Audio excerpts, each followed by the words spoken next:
Às 23 horas da noite, aquele milionário estava pensando em pular da sacada de tanta solidão. Às 3 horas da manhã, ele estava segurando um bebê recém-nascido nos braços e chorando de felicidade. O que aconteceu nessas 4 horas? Como uma faxineira expulsa do prédio salvou a vida do homem mais rico da cidade? Para entender esse milagre de Ano Novo, precisamos voltar para o momento em que Rodrigo ouviu um grito vindo do térreo. 13 minutos para a virada do ano, e ninguém para abraçar. Ele olhou para o telefone pela 10ª vez naquela noite. 0 ligações. 0 mensagens.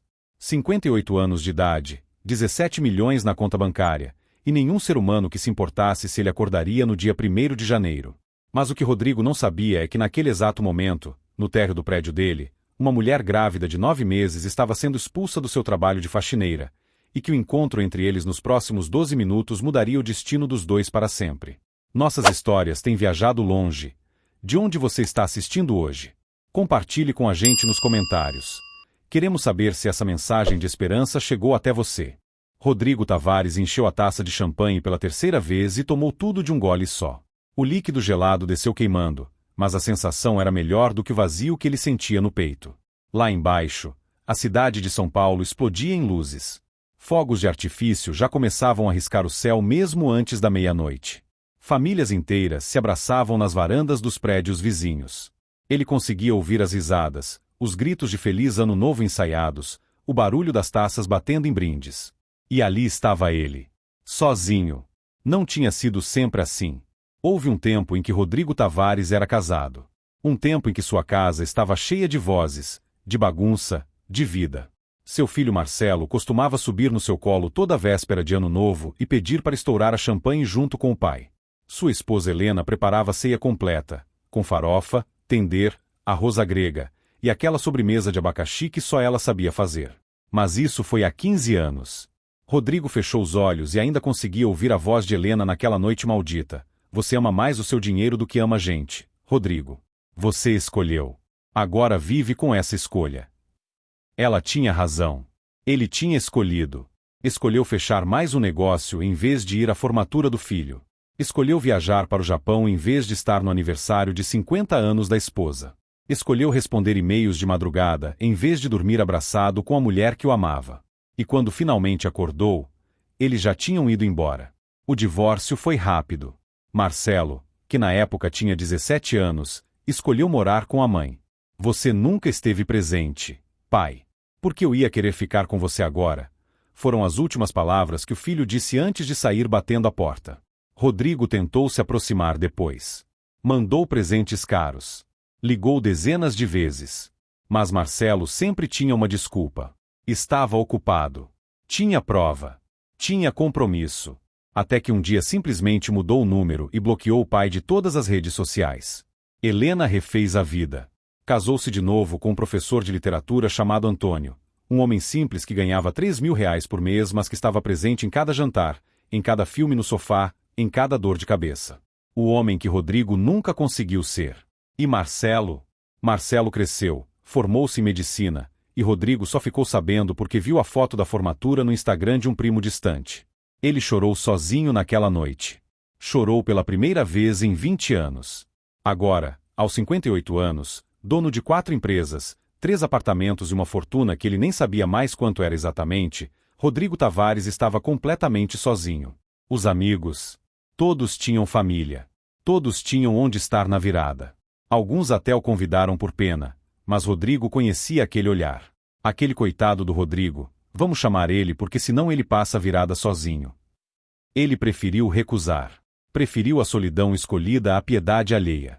O relógio marcou 23 horas e 59 minutos. Rodrigo levantou, cambaleando um pouco pela champanhe, e foi até a janela. Encostou a testa no vidro frio e olhou lá para baixo. As pessoas corriam nas ruas. Abraçavam-se. Sorriam. Quanto vale o dinheiro quando você não tem ninguém para dividir? Ele pensou pela milésima vez naquele ano. Foi então que ele ouviu. Um grito. Vinha de baixo. Do térreo do prédio. Rodrigo franziu a testa e abriu a porta da sacada. O som ficou mais nítido. Era uma voz de mulher. E ela estava chorando. Mas o que Rodrigo não sabia é que aquela mulher grávida chorando no térreo do prédio dele estava prestes a mudar toda a sua vida. Conceição Almeida tinha 29 anos, 9 meses de gravidez, e nenhum lugar para dormir naquela noite de Réveillon. Ela estava sentada no chão frio do hall do prédio, encostada na parede de mármore, com as duas mãos segurando a barriga enorme. As contrações já tinham começado há 1 hora. Não eram as fortes ainda, mas ela sabia que o bebê estava chegando. Podia sentir. E ela estava completamente sozinha. A síndica do prédio, Dona Marlene, uma mulher de cabelos pintados de loiro e unhas vermelhas pontudas, estava de pé na frente dela com os braços cruzados e uma expressão de nojo no rosto. Eu já falei, Conceição.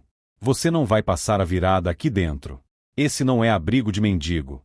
Vai dormir na rua, vai para um hospital, vai para onde você quiser, mas daqui você sai. Agora.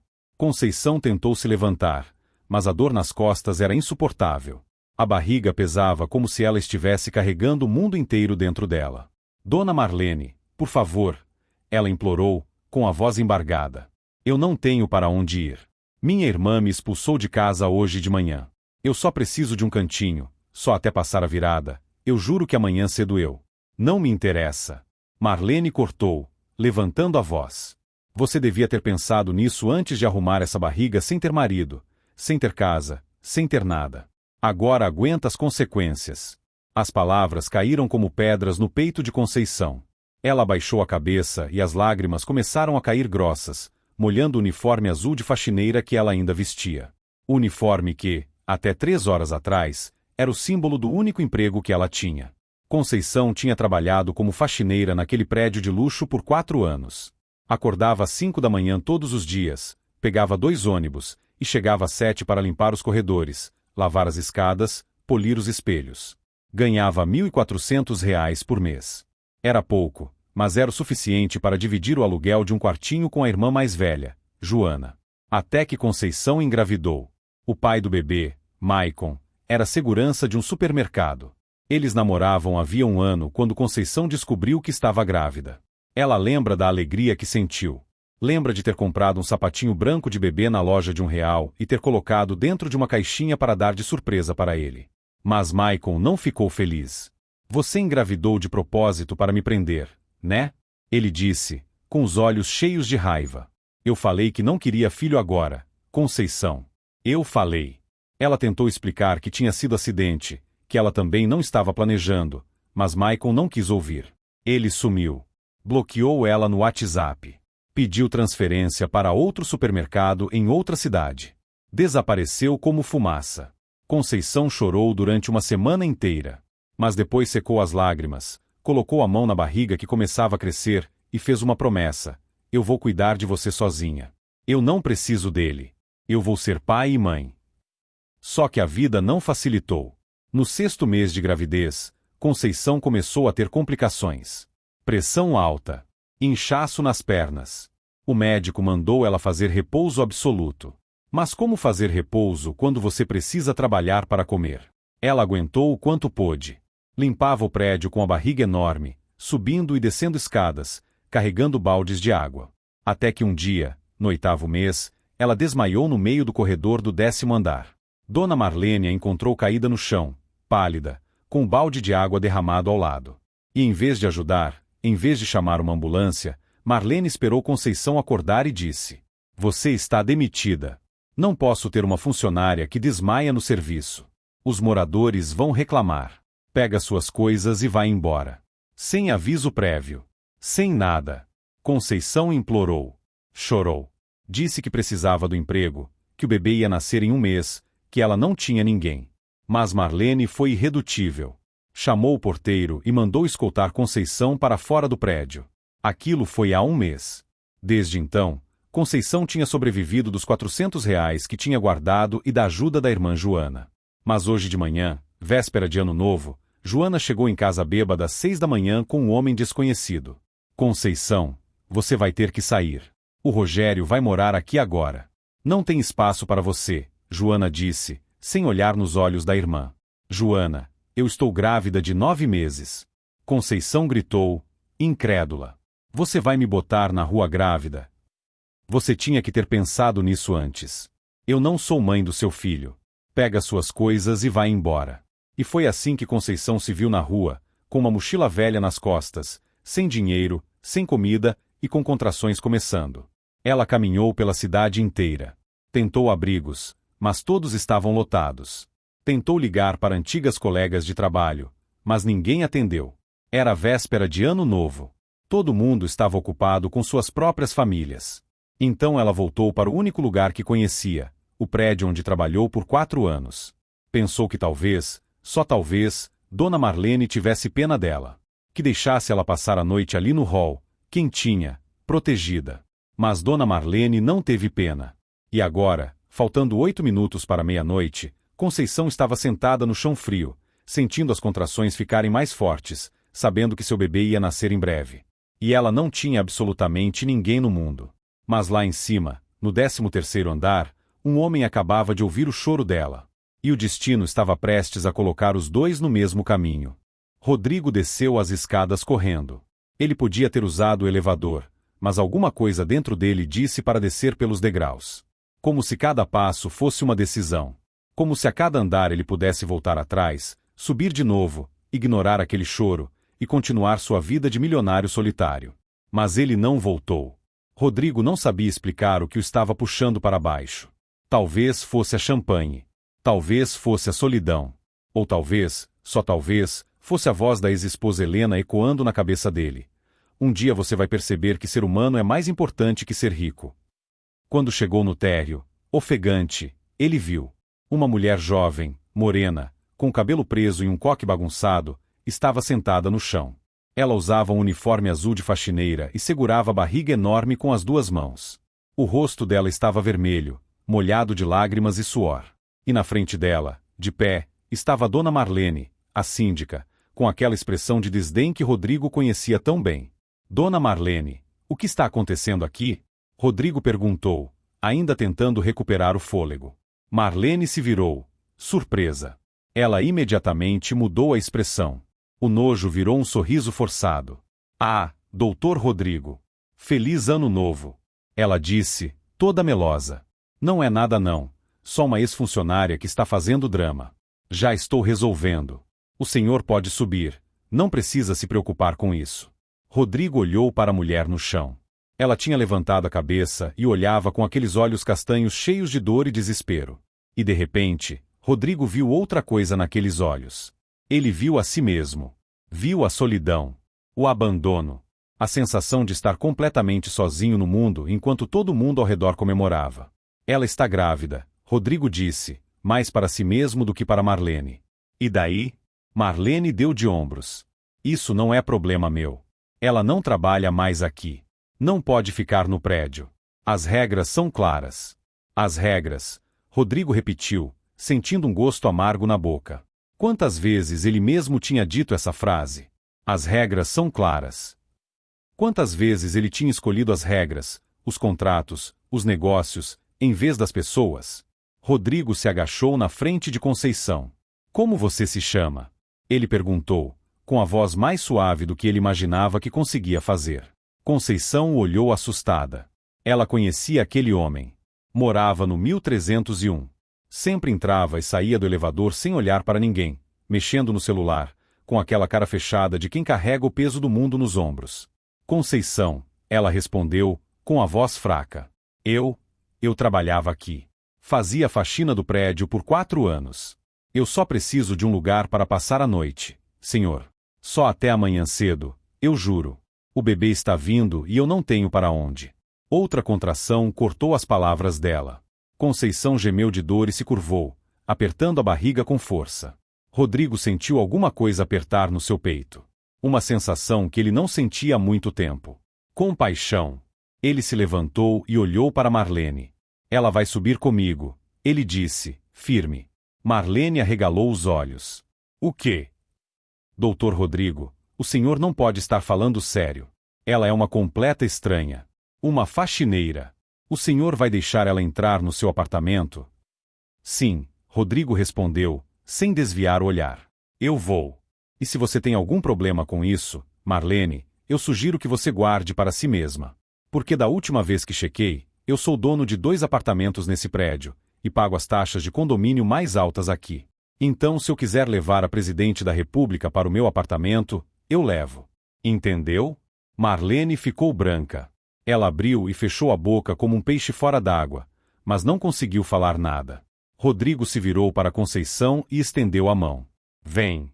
Você vai passar a virada no meu apartamento. E amanhã a gente resolve o resto. Conceição olhou para aquela mão estendida como se fosse um milagre. As lágrimas voltaram a cair, mas dessa vez não eram de desespero. Eram de alívio. Ela pegou na mão de Rodrigo e, com esforço, conseguiu se levantar. As pernas dela tremiam. O corpo todo doía. Mas ela estava de pé. Rodrigo a segurou pelo braço, firme, e começou a caminhar em direção ao elevador. Conceição se apoiou nele, cada passo custando um esforço imenso. Marlene ficou parada, boquiaberta, vendo os dois entrarem no elevador. Quando as portas começaram a fechar, ela ainda conseguiu ouvir Rodrigo dizendo: "Segura firme. Está quase acabando." E as portas se fecharam. Lá fora, os primeiros fogos de artifício estouraram no céu. Faltavam 3 minutos para meia-noite. E dentro daquele elevador, subindo devagar para o 13º andar, 2 desconhecidos completamente opostos, um milionário solitário e uma faxineira grávida abandonada, estavam prestes a descobrir que, às vezes, Deus coloca pessoas no nosso caminho exatamente quando mais precisamos. E que a verdadeira riqueza não está no dinheiro da conta bancária, mas na capacidade de estender a mão para quem está caído. Mas o que nenhum dos dois sabia ainda é que essa noite guardava uma revelação que ia mudar tudo. O apartamento de Rodrigo Tavares era exatamente o que Conceição imaginava que seria: imenso, frio e vazio. Vazio não de móveis. Tinha sofá de couro italiano, televisão do tamanho de uma parede, obras de arte caríssimas penduradas, mas vazio de vida. Não tinha uma foto sequer. Não tinha uma planta. Não tinha nada que indicasse que um ser humano de verdade morava ali. Parecia mais um hotel 5 estrelas do que um lar. Rodrigo ajudou Conceição a se sentar no sofá. Ela afundou na maciez do couro e quase gemeu de alívio. Depois de horas em pé, na rua, no frio, aquilo parecia um pedaço do céu. "Você está com fome?" Rodrigo perguntou, já indo em direção à cozinha. Conceição não conseguiu responder. Outra contração veio, mais forte dessa vez, e ela se curvou, apertando a barriga e mordendo o lábio para não gritar. Rodrigo voltou correndo. Ei, ei. Respira. Respira fundo, ele disse, ajoelhando na frente dela e segurando as mãos dela entre as dele. Olha para mim. Respira comigo. Inspira, expira, inspira, expira. Conceição tentou acompanhar a respiração dele. Aos poucos, a contração foi passando, e ela conseguiu respirar de novo. Obrigada, ela sussurrou, com a voz rouca. Desculpa. Eu não queria dar trabalho. Eu juro que amanhã cedo eu saio e não incomodo mais o senhor. Para de falar bobagem, Rodrigo cortou, mas sem rispidez. Ele foi até a cozinha e voltou com um copo d'água e um prato de frutas. Come. Você precisa de energia. E para de me chamar de senhor. Meu nome é Rodrigo. Conceição pegou o copo com mãos trêmulas e bebeu a água toda de uma vez. Ela nem lembrava a última vez que tinha bebido algo. Provavelmente de manhã, antes de Joana expulsá-la de casa. Do lado de fora, os fogos de artifício explodiam cada vez mais alto. Conceição olhou para o relógio na parede. 23h59. Está chegando, ela disse, olhando para Rodrigo. A virada. Rodrigo olhou para o relógio também e deu um sorriso triste. Está. Ele se levantou e foi até a sacada, abrindo as portas de vidro. O barulho da cidade invadiu o apartamento. Gritos, risadas, música, fogos. Rodrigo ficou parado ali, olhando o céu que começava a ficar colorido com os fogos. E então, a cidade inteira começou a contar. 10.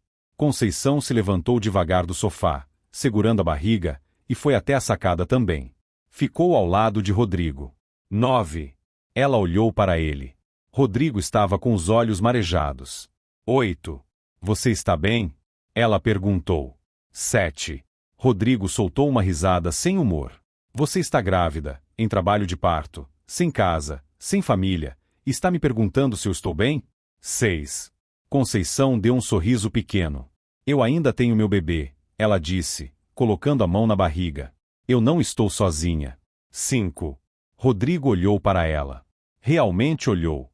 E viu algo que ele não via há muito tempo. Esperança. 4. Eu tenho milhões no banco, ele disse, com a voz embargada. E não tenho ninguém para abraçar na virada. 3. Conceição segurou a mão dele. 2. Agora tem, ela sussurrou. 1. E quando a cidade inteira gritou Feliz Ano Novo, quando os fogos explodiram no céu colorindo a noite de dourado, vermelho e prata, quando o mundo inteiro comemorava um novo ciclo, Rodrigo Tavares e Conceição Almeida se abraçaram. Um abraço apertado, desesperado, cheio de dor e de esperança ao mesmo tempo. Rodrigo sentiu as lágrimas descerem pelo rosto dele e não tentou esconder. Fazia tanto tempo que ele não chorava. Tanto tempo que ele não se permitia ser humano. E Conceição chorou também. Chorou de alívio. Chorou de gratidão. Chorou porque, pela primeira vez em meses, ela não estava sozinha. Eles ficaram ali, abraçados, enquanto a cidade explodia em festa ao redor deles. Quando finalmente se separaram, Rodrigo limpou o rosto com as costas da mão e deu uma risada envergonhada. Desculpa. Eu não sei o que deu em mim. Não precisa pedir desculpa, Conceição disse, sorrindo através das lágrimas. Às vezes a gente precisa chorar. Faz bem. Eles voltaram para dentro. Rodrigo fechou as portas da sacada e serviu 2 copos de suco de uva. Não posso oferecer champanhe para você, ele disse, entregando um copo para ela. Mas podemos brindar com suco. Conceição aceitou o copo e os 2 brindaram. Há um ano novo, Rodrigo disse. Há recomeços, Conceição completou. Eles beberam e, pela primeira vez naquela noite, sorriram de verdade. Foi Conceição quem quebrou o silêncio. Posso te fazer uma pergunta? Claro. Por que você me ajudou? Ela perguntou, olhando direto nos olhos dele. Você nem me conhece. Eu sou só uma faxineira. Por que você me trouxe para sua casa? Rodrigo ficou em silêncio por um longo momento. Ele olhou para o copo de suco nas suas mãos, e quando respondeu, sua voz estava carregada de emoção. Porque quando eu olhei para você ali embaixo, eu me vi, ele disse.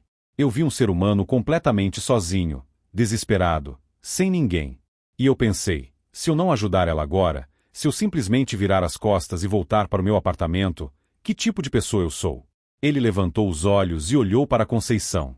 Eu passei os últimos 15 anos da minha vida acumulando dinheiro e perdendo pessoas. Eu escolhi trabalho em vez da minha família. Escolhi negócios em vez do aniversário do meu filho. Escolhi ser rico em vez de ser presente.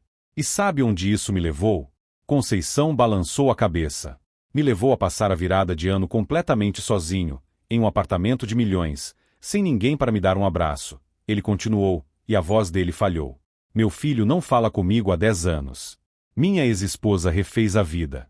Meus amigos só me procuram quando precisam de alguma coisa. E eu estava me afogando em champanhe francês às 23 horas da noite, tentando não sentir o quão vazio eu me sinto. As lágrimas voltaram, e dessa vez ele não tentou esconder. Quando eu vi você ali, grávida, sozinha, desesperada, eu vi a chance de fazer uma coisa certa. De ser o tipo de homem que eu deveria ter sido há 15 anos. E eu não ia deixar essa chance passar. Conceição sentiu o coração dela apertar. Ela estendeu a mão e segurou a mão de Rodrigo. Você fez a escolha certa, ela disse, com a voz suave. E eu vou ser grata a você pelo resto da vida. Rodrigo apertou a mão dela de volta.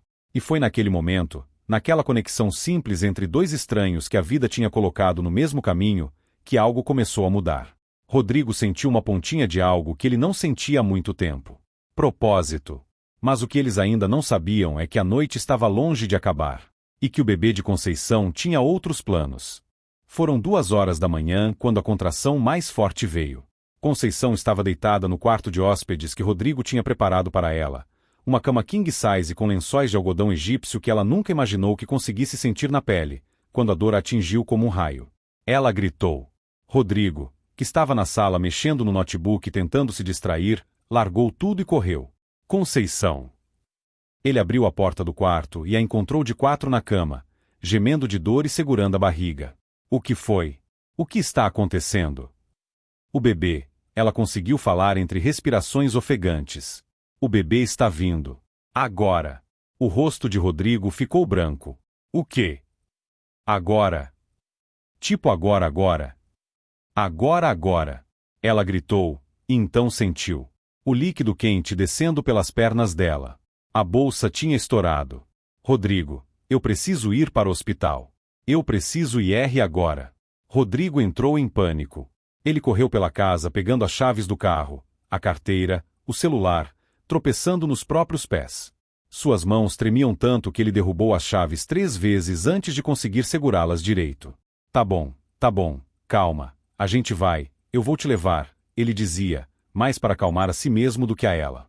Mas quando Rodrigo voltou para o quarto para ajudar Conceição a levantar, ela o segurou pelo braço com uma força sobre-humana. Rodrigo, ela disse, olhando direto nos olhos dele, e havia medo de verdade ali. Eu não vou conseguir. Não dá tempo de chegar no hospital. O bebê está vindo agora. O quê? Não. Rodrigo começou a hiperventilar. Eu não sei fazer parto. Eu não sei nada de bebê. Eu não posso. Conceição puxou para perto dela. Você vai ter que saber, ela disse, tentando manter a voz firme apesar da dor lancinante. Porque não tem mais ninguém aqui. Só você. Por favor, Rodrigo. Por favor, me ajuda. Rodrigo olhou para aquela mulher na frente dele, uma mulher que ele mal conhecia, mas que de alguma forma tinha virado a pessoa mais importante do mundo para ele naquelas últimas horas, e algo se acendeu dentro dele. Foco. Ele respirou fundo, pegou o celular e ligou para o SAMU enquanto corria para o banheiro pegar toalhas. A atendente respondeu no terceiro toque. SAMU, qual sua emergência? Tem uma mulher grávida aqui e o bebê está nascendo agora. Eu preciso de ajuda. Rodrigo gritou no telefone. Senhor, acalme-se. Vou te passar para a enfermeira obstetra. Não desligue.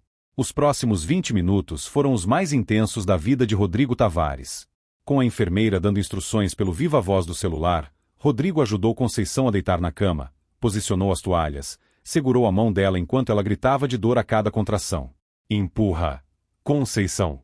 Empurra. Ele gritava, e não sabia mais se estava repetindo as instruções da enfermeira ou se estava simplesmente tentando dar força para ela.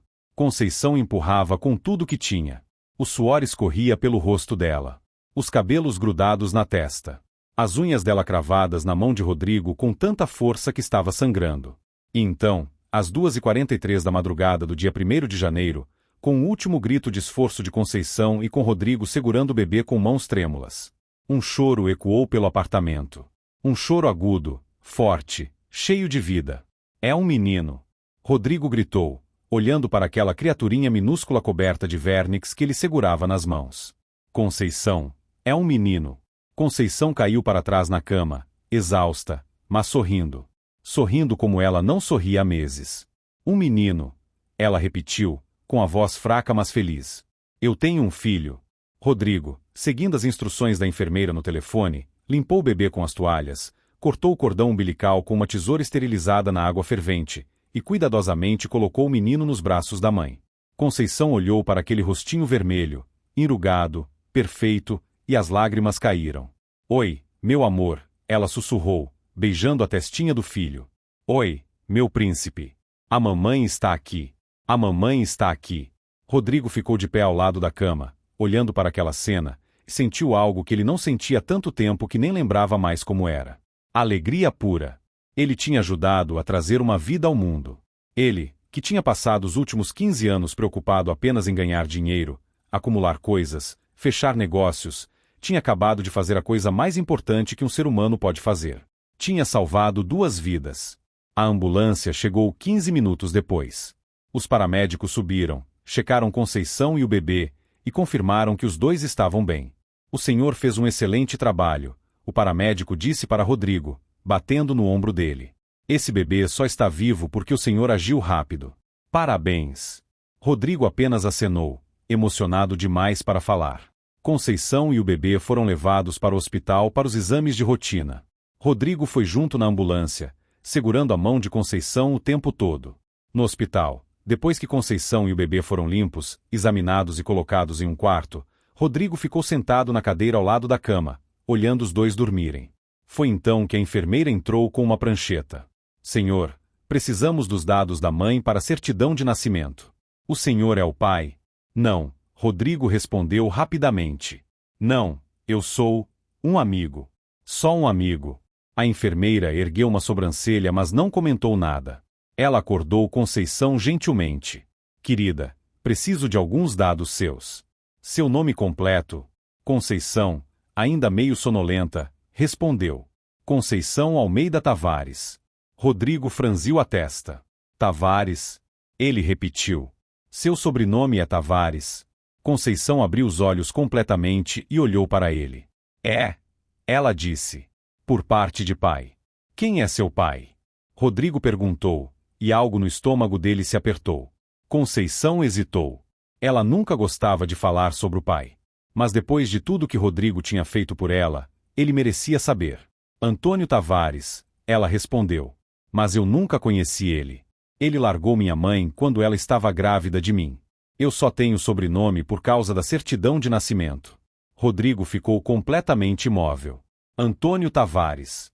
O mesmo Antônio Tavares que se casou com Helena, a sua ex-esposa. O mesmo Antônio Tavares que era padrasto do filho dele, Marcelo. Rodrigo sentiu o mundo girar. Seu pai. Ele começou, com a voz tremendo. Seu pai é casado com uma mulher chamada Helena? Conceição arregalou os olhos. Como você sabe? E foi naquele momento que a revelação caiu como uma bomba. Conceição não era apenas uma faxineira grávida que Rodrigo tinha ajudado. Ela era a enteada dele. A filha que Antônio tinha abandonado antes de se casar com Helena.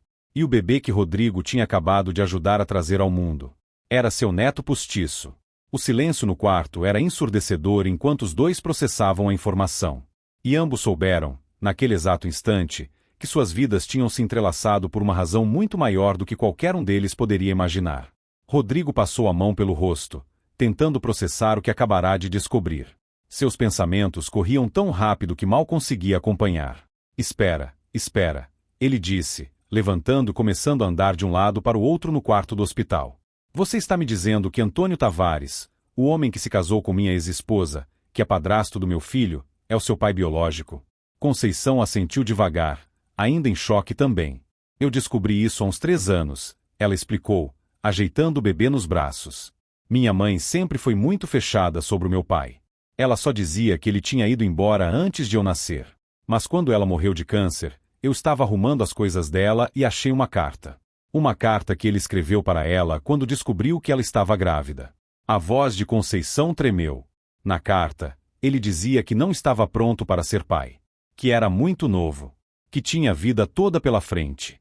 Ele deixou dinheiro para um aborto e disse para minha mãe não procurar mais ele. Rodrigo sentiu uma raiva subindo pelo peito. A mesma raiva que sentiu quando descobriu que Antônio tinha tomado o lugar dele na vida do seu filho. Ela não fez o aborto. Conceição continuou, olhando para o bebê. Ela me teve sozinha. Criou-me sozinha. Trabalhou em 3 empregos para colocar comida na mesa. E nunca, nunca, falou mal dele para mim. Mesmo ele tendo abandonado a gente, ela sempre dizia que ele tinha direito de fazer suas escolhas. E você nunca procurou ele? Rodrigo perguntou. Conceição balançou a cabeça. Procurei, ela admitiu. Há uns 2 anos, consegui o endereço dele. Fui até a casa. Uma casa bonita em um bairro de classe média.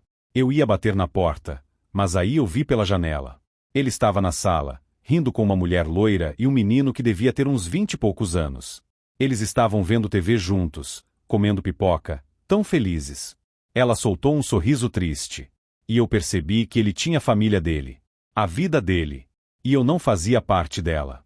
Nunca fiz. Nunca vou fazer. Então eu fui embora e nunca mais voltei. Rodrigo sentou na cadeira ao lado da cama dela, com o peso da revelação caindo sobre ele. O menino que você viu era Marcelo. Ele disse baixinho. Meu filho. Ele mora com a Helena e o Antônio desde que eu e ela nos divorciamos. Então Marcelo é meu meio-irmão? Conceição completou, arregalando os olhos. Tecnicamente, Antônio é padrasto dele e meu pai biológico, o que nos torna uma família complicada. Rodrigo terminou a frase por ela. Os dois ficaram em silêncio por um longo momento. O bebê resmungou nos braços de Conceição, e ela automaticamente começou a balançá-lo devagar. Foi Conceição quem quebrou o silêncio. Você falou que não fala com seu filho há 10 anos, ela disse suavemente. Por quê? Rodrigo suspirou fundo. Contar aquilo era como arrancar um pedaço dele, mas depois de tudo que tinham passado juntos naquela noite, ele sabia que ela merecia saber. Porque eu fui um péssimo pai, ele admitiu, e a voz dele estava carregada de dor. Eu priorizei trabalho acima de tudo. Perdi a primeira palavra dele porque estava em uma reunião. Perdi o primeiro dia de escola dele porque estava fechando um contrato. Perdi cada apresentação, cada jogo de futebol, cada momento importante. Ele levantou os olhos e Conceição viu as lágrimas ali. E quando Marcelo tinha 17 anos, Helena pediu o divórcio. Ela me deu um ultimato: ou eu mudava, ou ela ia embora. E eu achei que ela estava blefando. Achei que ela nunca teria coragem de me deixar. Mas ela teve, Conceição disse. E ela estava certa. Rodrigo concordou. Ela refez a vida com Antônio. Um homem que, por mais que eu odeie admitir, é um pai melhor para o Marcelo do que eu jamais fui. E Marcelo me cortou da vida dele porque, nas palavras dele, é tarde demais para você querer ser pai agora. Rodrigo limpou as lágrimas com as costas da mão. Eu tentei me aproximar. Tentei mesmo. Mandei presentes. Mandei mensagens. Mas ele me bloqueou de tudo. E há 3 anos, eu finalmente desisti. Decidi que se ele não quer ter um pai, então eu tinha que respeitar isso. Mas você nunca parou de amar ele, Conceição disse. Não era uma pergunta. Era uma afirmação. Nunca, Rodrigo confirmou, e sua voz se quebrou. Nem um segundo. Ele é meu filho. Meu único filho. E o arrependimento de não ter estado presente quando ele precisava me mata um pouquinho todo dia. Conceição olhou para o bebê nos braços dela. Para aquele rostinho perfeito, inocente, que dormia tão calmamente sem saber o caos que o mundo era. Eu prometo que não vou cometer os seus erros, ela disse, firme. Esse menino vai saber todos os dias o quanto ele é amado. Ele vai ter a mãe presente mesmo se eu tiver que trabalhar em 3 empregos. Ele nunca vai sentir que não é importante. Rodrigo olhou para ela com algo parecido com admiração. Você vai ser uma mãe incrível, ele disse, e era a mais pura verdade. E você? Conceição começou, hesitante. Você ainda pode ser um pai incrível. Não é tarde demais, Rodrigo. Nunca é tarde demais para tentar de novo. Marcelo não quer falar comigo, Rodrigo disse, balançando a cabeça. Eu já tentei tantas vezes. Já me humilhei, já implorei, e nada funciona. Então tenta mais uma vez, Conceição insistiu. Mas dessa vez, mostra para ele quem você se tornou. Mostra que você mudou. Porque o homem que me ajudou hoje não é o mesmo homem que abandonou a família pelo trabalho. O homem que me ajudou hoje tem um coração. E seu filho precisa ver isso. Rodrigo olhou para ela, e pela primeira vez em muitos anos, permitiu-se sentir uma coisa que tinha desistido de sentir. Esperança. Você tem razão, ele disse, limpando o rosto. Eu não posso desistir dele. Ele é meu filho. E se eu tiver que tentar 1000 vezes, eu vou tentar. Conceição sorriu. Esse é o espírito. O bebê começou a choramingar, e Conceição imediatamente o colocou para mamar. Rodrigo virou o rosto, dando privacidade, mas ela disse: tudo bem. Pode olhar. Você ajudou a trazer ele ao mundo. Você já faz parte da vida dele. Rodrigo olhou para aquela cena, Conceição amamentando o bebê, tão cheia de amor e determinação mesmo depois de tudo que tinha passado, e sentiu algo mudar dentro dele. Como você vai chamá-lo? Ele perguntou. Conceição olhou para o filho, pensativa. Eu estava pensando em Miguel, ela disse. Significa aquele que é como Deus. E esse menino é um milagre. Um milagre que nasceu no primeiro dia do ano, com a ajuda de um estranho que virou o anjo da guarda. Rodrigo sorriu.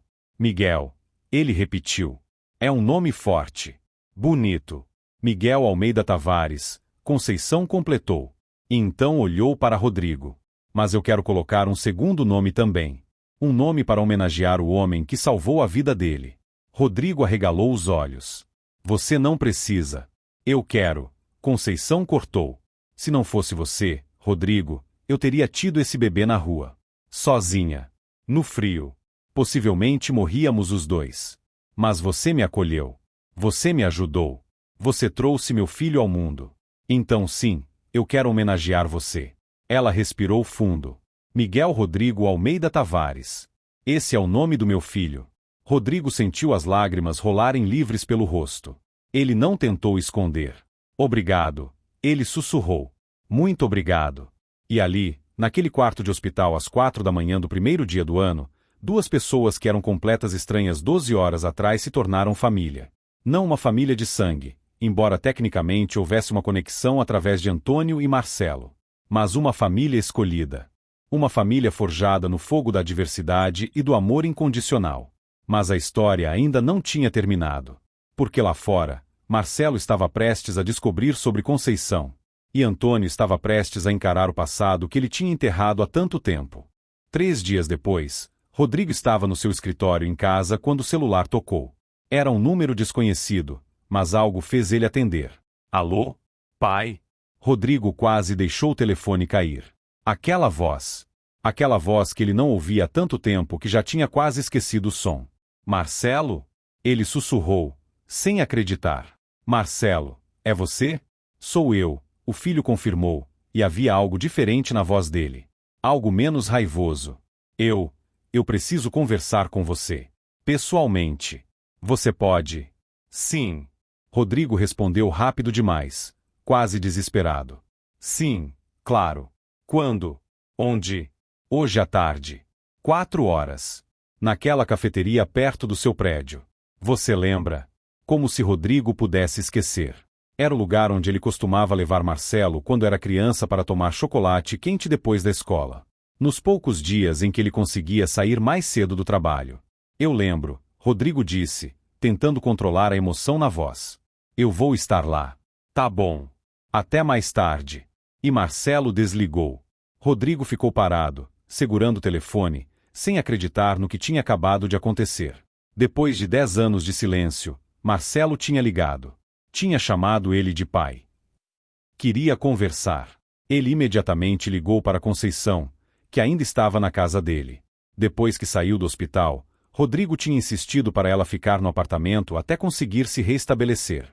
Ela tinha resistido no início, mas quando ele ofereceu o quarto de hóspedes como lar temporário até ela conseguir emprego e um lugar próprio, ela aceitou. Conceição. Ele disse quando ela atendeu. Marcelo ligou. Ele quer falar comigo. Do outro lado da linha, Conceição sorriu enquanto amamentava o pequeno Miguel. Eu te disse, ela respondeu suavemente. Eu te disse que não era tarde demais. Às 4 horas em ponto, Rodrigo estava sentado na mesa do fundo da cafeteria, as mãos suando, o coração batendo tão forte que ele achava que ia explodir. E então a porta abriu. Marcelo entrou. Rodrigo sentiu o ar sair dos pulmões. Seu filho tinha crescido tanto. Já não era mais o menino de 17 anos que tinha saído batendo a porta. Agora era um homem de 27, com barba, músculos, uma presença forte. Mas os olhos eram os mesmos. Os olhos castanhos que ele tinha herdado da mãe. Marcelo caminhou até a mesa e sentou na frente de Rodrigo. Por um longo momento, nenhum dos dois falou. Foi Marcelo quem quebrou o silêncio. Helena me contou. Ele disse, direto ao ponto. Sobre você ter ajudado uma mulher grávida na virada de ano. Sobre você ter trazido ela para sua casa. Ter ajudado no parto. Rodrigo piscou, surpreso. Como ela ficou sabendo? Marlene, a síndica do seu prédio, espalhou para todo mundo, Marcelo explicou, e havia um tom de desdém quando mencionou Marlene. Ela estava indignada que você tinha levado uma faxineira vagabunda para o seu apartamento. Foi reclamar para Helena porque ela ainda é casada com Antônio, e Helena conhece muita gente do condomínio. Aquela bruxa, Rodrigo murmurou entre dentes. Mas aí Helena investigou, Marcelo continuou. E descobriu a verdade. Descobriu que a faxineira era Conceição, a filha biológica de Antônio. Minha meia-irmã. Os olhos de Marcelo brilharam com emoção. Pai, você sabia que Antônio tinha abandonado uma filha antes de se casar com minha mãe? Rodrigo balançou a cabeça. Não. Só descobri na maternidade quando Conceição me contou. Ninguém sabia, Marcelo disse, e havia raiva na voz dele agora. Durante todos esses anos, ele se pintou como um santo. Como o pai perfeito. O homem que dava atenção, que estava presente, que fazia tudo certo. E o tempo todo ele tinha uma filha que ele largou. Uma filha que cresceu sem pai. Uma filha que passou necessidade enquanto ele construía sua vida perfeita. Marcelo passou a mão pelo rosto, tentando se controlar. Quando Helena descobriu, ela confrontou ele. Foi horrível. Antônio tentou mentir primeiro, dizer que era outra pessoa. Mas aí Helena mostrou a certidão de nascimento de Conceição. Mostrou as datas. E ele não teve como negar. O que aconteceu? Rodrigo perguntou, inclinando para a frente. Helena pediu a separação. Marcelo respondeu. Ontem. Ela disse que não consegue mais olhar para ele da mesma forma. Que o homem que ela amava era uma ilusão. E que se ele foi capaz de abandonar uma filha, ela não consegue confiar nele. Marcelo olhou direto nos olhos do pai. E eu percebi uma coisa, pai. Percebi que durante todos esses anos, eu coloquei Antônio em um pedestal. Ele era o pai bom e você era o pai ruim. Ele era presente e você era ausente. Mas a verdade é mais complicada que isso, né? As lágrimas começaram a rolar pelo rosto de Marcelo. Você errou. Você errou muito. Você escolheu o trabalho em vez de mim. Mas pelo menos você nunca me abandonou completamente. Você sempre tentou se aproximar, mesmo quando eu te bloqueava. Você sempre quis estar presente, só não sabia como. Mas Antônio, ele simplesmente desapareceu da vida de Conceição. Deixou ela e a mãe para morrer. E nunca olhou para trás. Rodrigo sentiu o peito apertar. Ele não sabia o que dizer. Eu falei com Conceição ontem. Marcelo continuou. Helena me deu o número dela. Nós conversamos por 2 horas. Pai, ela passou por tanta coisa. Tanta dor. E mesmo assim ela é tão forte. Tão cheia de amor. Ela tem um bebê agora, um bebê que nasceu com a sua ajuda, e ela está determinada a dar uma vida boa para ele. Marcelo limpou as lágrimas. E você a ajudou. Você, que não devia nada a ela, que era um completo estranho, viu uma mulher grávida e desesperada e decidiu ajudar. Sem pensar 2 vezes. Você abriu sua casa. Ajudou no parto. E agora está deixando ela ficar com você até ela conseguir se reerguer. Ele olhou para o pai com algo que Rodrigo não via há anos. Orgulho. Esse não é o pai que eu me lembro, Marcelo disse, com a voz embargada. O pai que eu lembro nunca teria tempo para isso. Mas talvez você tenha mudado. E talvez eu precise dar uma chance para conhecer quem você é agora. Rodrigo não conseguiu mais segurar. As lágrimas desabaram. Eu mudei, ele disse, a voz quebrando. Eu mudei, filho. E eu sei que não posso recuperar o tempo perdido. Não posso voltar atrás e estar presente no seu aniversário de 10 anos ou na sua formatura. Mas eu posso estar aqui agora. Posso tentar ser o pai que você merecia ter tido desde o início. Marcelo se levantou da cadeira, contornou a mesa e fez algo que Rodrigo não esperava. Ele abraçou o pai. Um abraço apertado, desesperado, cheio de anos de mágoa e perdão ao mesmo tempo. E Rodrigo abraçou de volta, chorando no ombro do filho que ele tinha perdido e acabado de reencontrar. Eu sinto muito, Rodrigo sussurrou. Eu sinto tanto. Por tudo. Eu sei, Marcelo respondeu. E eu também sinto. Por ter te afastado. Por ter recusado todas as suas tentativas. Nós 2 erramos, pai. Mas talvez ainda dê tempo de consertar. Quando se separaram, os 2 estavam com os rostos vermelhos e inchados de tanto chorar. Mas havia algo leve no ar.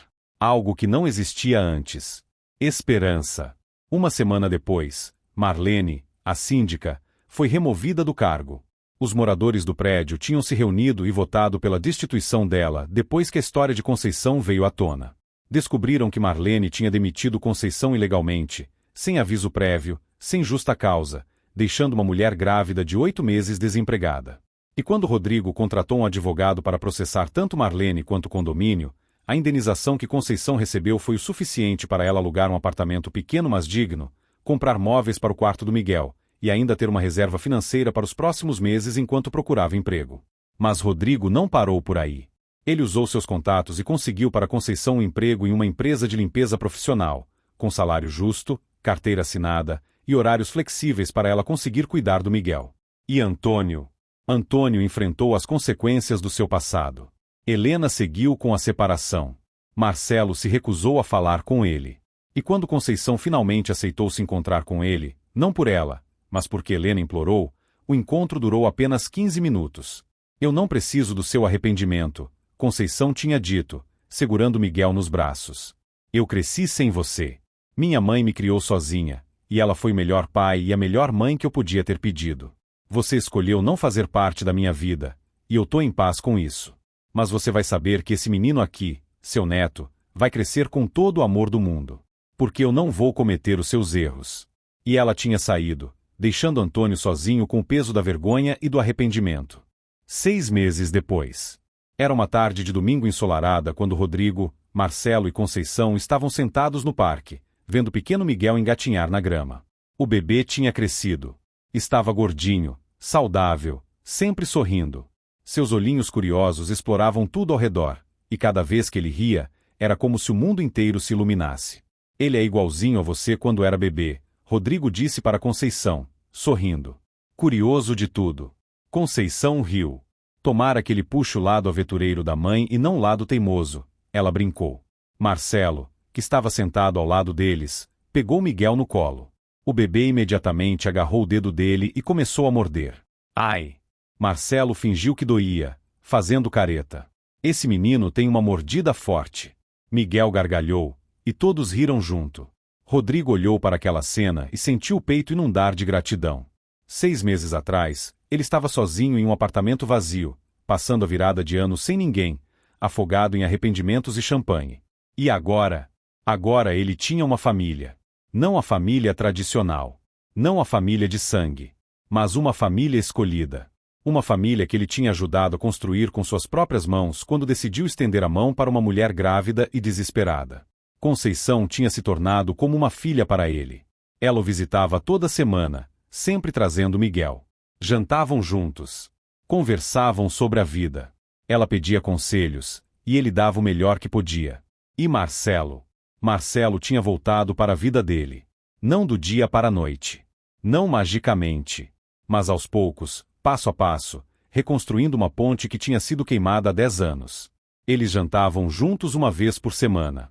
Rodrigo ia aos jogos de futebol que Marcelo jogava com os amigos. E na semana passada, Marcelo tinha convidado o pai para conhecer a namorada dele. Pai, Marcelo disse, tirando Rodrigo dos pensamentos. Você está bem? Ficou quieto de repente. Rodrigo sorriu. Estou ótimo, ele respondeu. Só estava pensando em como a vida dá voltas. Conceição assentiu, ajeitando Miguel no colo de Marcelo. Dá mesmo, ela concordou. 6 meses atrás eu estava sem casa, sem emprego, grávida e sozinha. Achei que o mundo tinha acabado para mim. Que Deus tinha me abandonado. Ela olhou para Rodrigo com aqueles olhos castanhos cheios de gratidão. Mas Deus não me abandonou. Ele colocou você no meu caminho. E você me salvou. Salvou eu e meu filho. Rodrigo balançou a cabeça. Não, Conceição. Você que me salvou. Eu estava me afogando na minha própria solidão. Estava desistindo da vida. E aí você apareceu, e me deu um propósito de novo. Me lembrou do que realmente importa.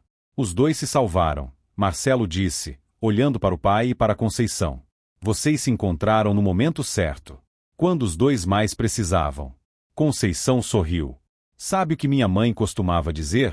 Ela começou. Ela dizia que Deus nunca fecha uma porta sem abrir uma janela. E às vezes, quando a gente acha que perdeu tudo, é porque Deus está preparando algo melhor. Ela olhou para Miguel, que agora estava brincando com o cordão do tênis de Marcelo. Eu perdi meu emprego. Perdi minha casa. Fui abandonada pelo pai do meu filho e pela minha própria irmã. Mas ganhei uma família. Ganhei pessoas que me amam de verdade. E ganhei esse presente aqui, ela disse, apontando para Miguel.